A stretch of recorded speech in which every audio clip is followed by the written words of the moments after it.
Welcome to Taiwan in the News. Today in the news, the inventor of General Tso's chicken dies.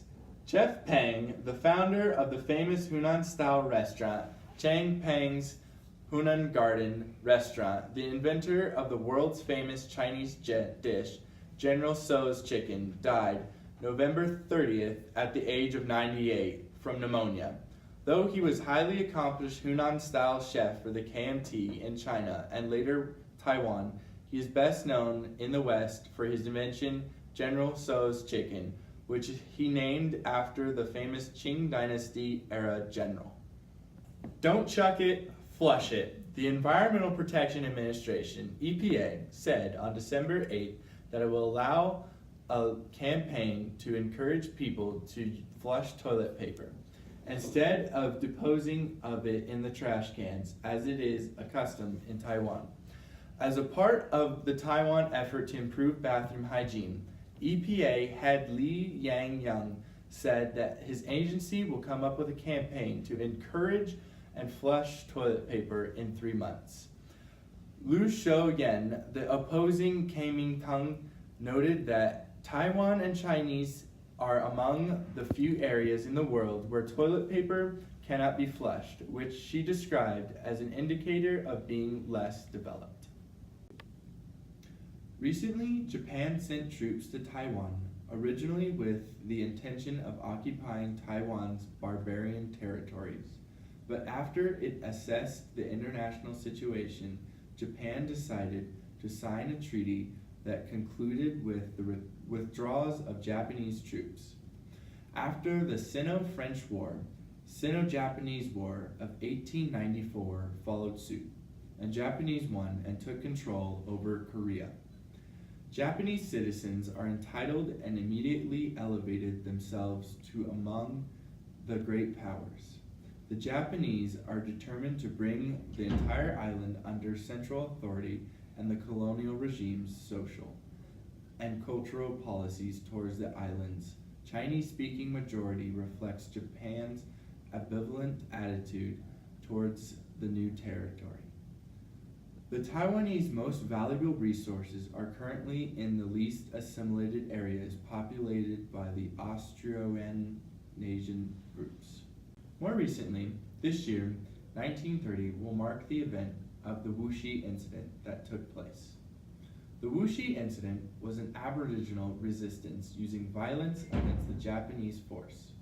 The Japanese were targeted, more specifically, the Japanese police force.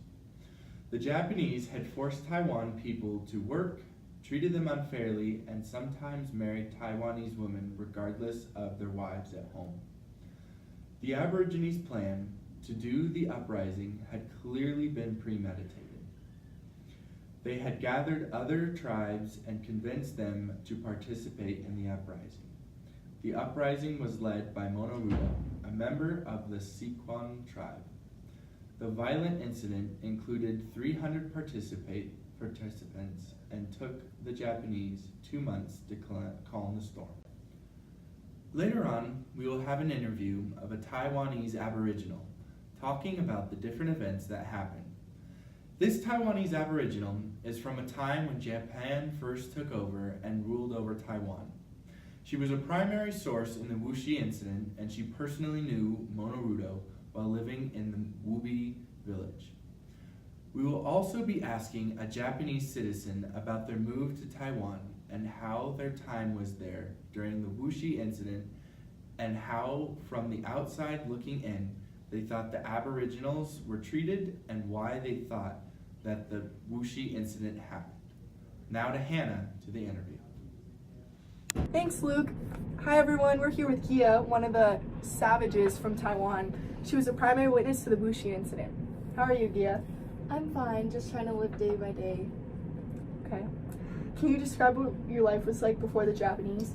Well, my village was trying to build up. We were just living day by day, trying to do our best to grow our village.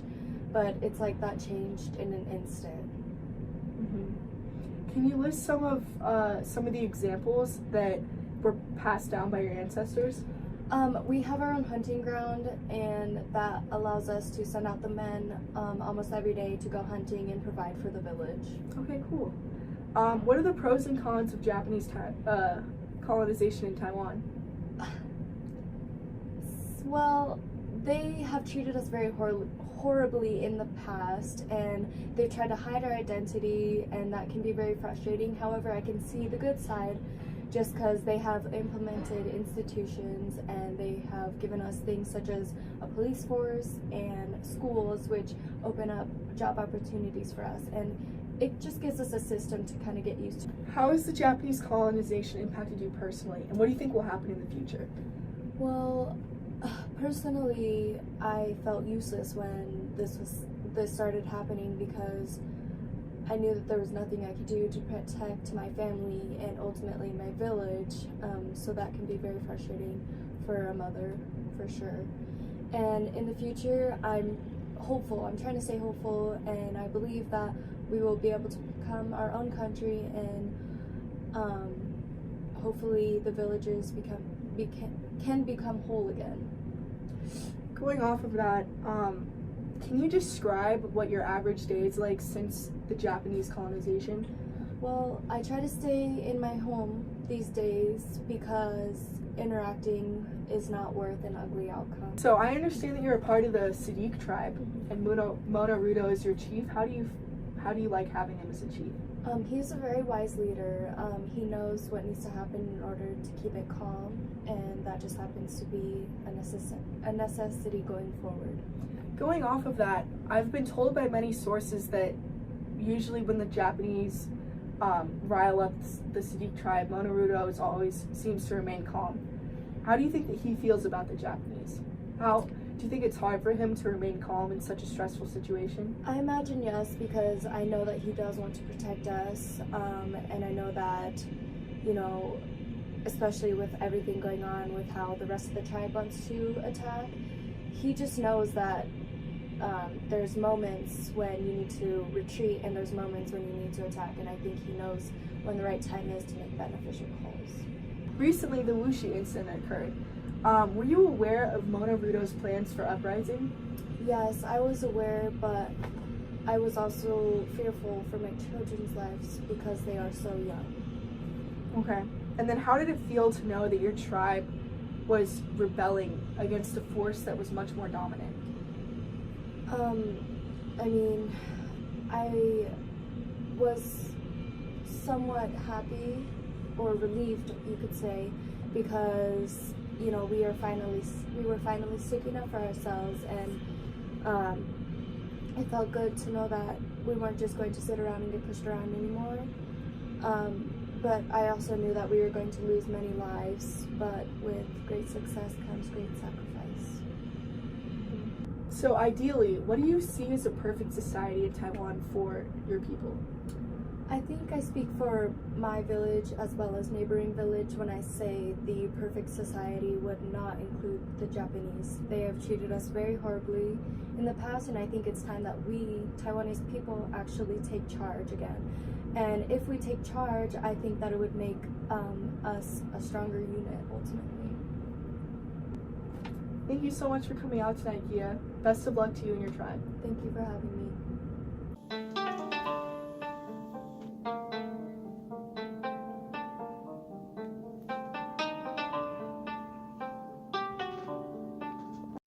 So what are the pros and cons of you moving to Taiwan? Do you notice any major differences here than in Japan?